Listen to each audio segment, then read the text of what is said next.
Welcome to our debate on the current issue of national nurse staffing ratio legislation. This topic centers on whether the United States should implement federally mandated minimum nurse-to-patient ratios in healthcare settings. The debate affects patient safety, nurse well-being, healthcare costs, legal policy, and access to care. Let's welcome each side to the stage. Today, each side will present evidence-supported arguments. So let's begin with the pro side. Maya, you have the stage.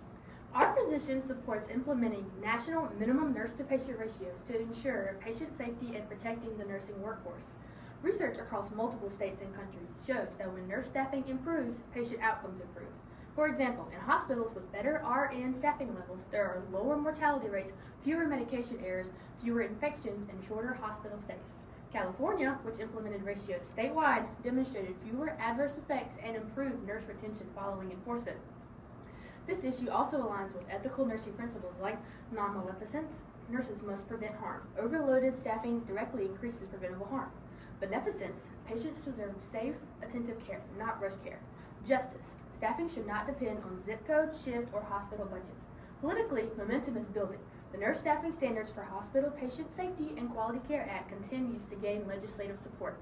Additionally, CMS recently implemented federal staffing minimums in long-term care, showing a shift toward national and safety standards. Economically, while improving staffing requires investment, facilities with safe staffing save money long-term through reduced complications, lower readmission rates, and lower turnover, which is one of the hospital's highest labor costs. Sociologically, predictable staffing improves nurse mental health and helps retain nurses in the profession, which is critical in reducing the nationwide strain and maintaining healthcare workforce stability. In short, ratios create a safety floor, not a limit.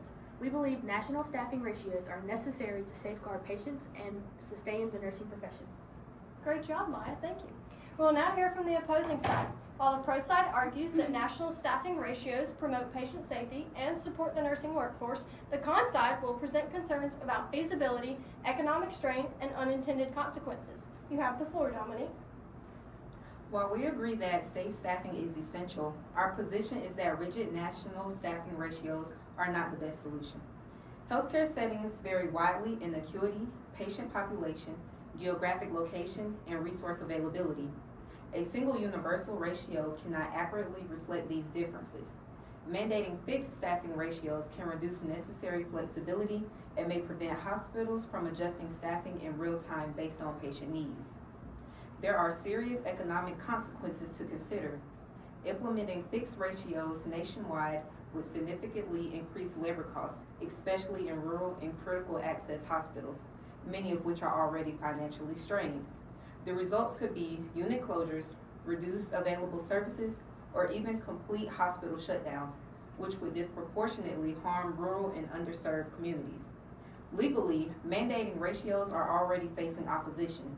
The new CMS staffing rule for nursing homes is currently being challenged and paused in court, raising questions about whether the federal government has the authority to impose such requirements on all healthcare facilities.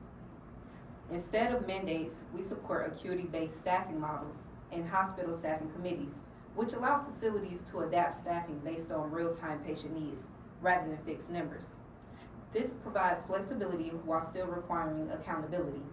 In summary, the goal is safe staffing, but national fixed ratios are not the most realistic or equitable path to achieve it. All right, thank you, Dominique, for presenting the opposing viewpoint. We will now move into the rebuttal portion of the debate.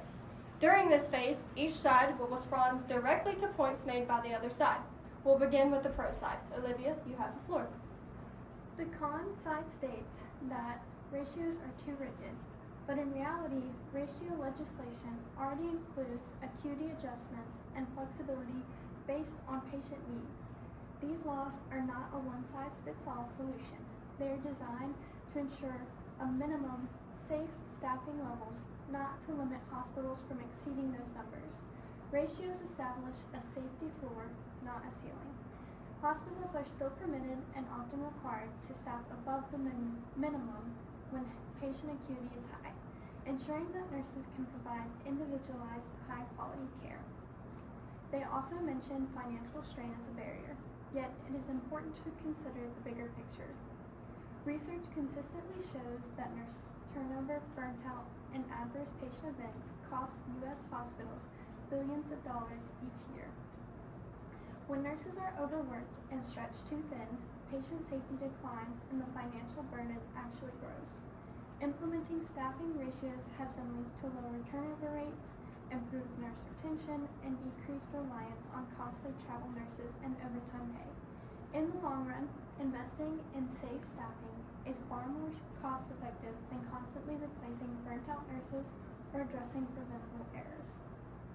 Additionally, ratios directly contribute to better outcomes, fewer patient complications, shorter hospital stays, and higher satisfaction for both patients and nurses. Studies have shown that every additional patient assigned to a nurse increases the likelihood of errors, infection, and even mortality. Safe ratios help prevent these outcomes, improving overall quality and safety of care. Finally, regarding rural hospitals, it's often argued that ratios would force enclosures, but evidence does not support that claim. After California enacted its nurse-to-patient ratio law, there was no widespread closure of rural hospitals directly linked to staffing mandates. What does threatening these facilities are unsafe working conditions, high nurse turnover, and difficulty recruiting staff due to burnout. When nurses feel supported and protected by fair staffing standards, they are more likely to stay in their roles, even in underserved areas. Ultimately, ratio legislation is not about restricting hospitals, it's about protecting the nurses and the patients. It provides a foundation for safe, ethical, and sustainable care, something every community, large or small, deserves. Thank you, Olivia, for your thoughtful rebuttal. You've highlighted how staffing ratios can improve nurse retention and overall health quality. Now let's hear from the opposing side to consider how implementation challenges, workforce shortages, and hospital flexibility come into play. Helen, you have the floor for your rebuttal. While ratios may set a minimum, they still lack flexibility when staffing shortages occur in real time. If a hospital physically does not have enough nurses available to meet the mandated ratios, they may be forced to close beds, divert patients to other facilities, or delay admissions, all of which limit access to care. This issue becomes especially concerning in emergency departments and critical access hospitals, where patient volume can fluctuate dramatically and staffing resources are already stretched thin. In these cases, rigid staffing ratios can unintentionally create delay in patient flow and contribute to longer wait times or delayed treatments. Additionally, the research outcomes on staffing ratios vary widely between regions, unit types, and implementation strategies. While California's model often serves as the benchmark, not all states share the same healthcare infrastructure or workforce availability. States with ongoing nursing shortages, particularly in rural or underserved areas, may struggle to meet those staffing mandates without pulling nurses from other departments or increasing financial strain. The success seen in California, where there are higher nurse-to-population ratios and more funding, may not be easily replicated in states already facing critical workforce deficits. Also, it's important to remember that safe staffing involves more than just numbers on a chart. True patient safety and nurse satisfaction depend on supportive work environments, manageable workloads, and opportunities for professional growth. Improving staffing is not solely about legislating ratios. It's about strengthening the nursing pipeline through better education, competitive pay, and retention incentives. Hospitals can implement acuity-based staffing committees that allow real-time adjustments based on patient complexity, as well as invest in nurse residency and mentorship programs to build long-term workforce stability. Finally, targeted state and federal funding programs can provide hospitals with the flexibility and resources to improve conditions without imposing overall mandates that may not fit every facility. By focusing on holistic solutions like addressing burnout, promoting teamwork, and expanding access to nursing education, we can ensure safe and equitable care across all communities without risking unintended consequences that ratio laws may bring. Thank you to both sides for presenting compelling arguments and evidence on this important issue. We've heard thoughtful discussion on the ethical, legal, and economic implications of national nurse staffing ratio legislation, from its potential to enhance patient safety and nurse well-being to the challenges of implementation and flexibility. As we move into our closing statements, each side will have the chance to summarize their stance and leave us with final thoughts. Maya, you have the floor. National minimum staffing ratios are a patient safety intervention supported by ethical nursing practice, clinical evidence, and emerging federal policy direction. They create a necessary foundation that ensures nurses can provide the safe, high-quality care patients deserve. Ratios are not about restricting flexibility. They are about guaranteeing safety. Dominique? We agree that safe staffing is essential. However, one-size-fits-all mandates do not account for the diversity of healthcare settings and may unintentionally reduce care access. More flexible strategies, like acuity-based staffing, allow us to improve staffing without risking community care resources.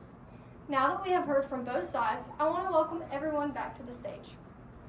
The pro side emphasized how mandated staffing ratios can enhance patient safety, reduce nurse burnout, and improve retention by setting clear, enforceable standards that prioritize quality of care over cost efficiency. They argue that these ratios establish a necessary baseline for safe practice, aligning with nursing ethics and national standards to protect both patients and healthcare workers. The con side, on the other hand, raised important concerns about flexibility, financial feasibility, and workforce shortages. They highlighted that while the intent behind ratio legislation is admirable, hospitals, especially those in rural and underserved areas, may struggle to comply without additional support and resources. They also stressed that staffing improvements should go beyond numbers to include workplace culture, nurse training, and pipeline development. This debate shows that while both sides share the same goal of improving patient outcomes and supporting nurses, they differ in how best to achieve it, through legislation versus adaptable, system-based solutions. Thank you all for joining us on this discussion on one of the most pressing issues in the current nursing practice. This concludes our debate on the National Nurse Staffing Ratio legislation.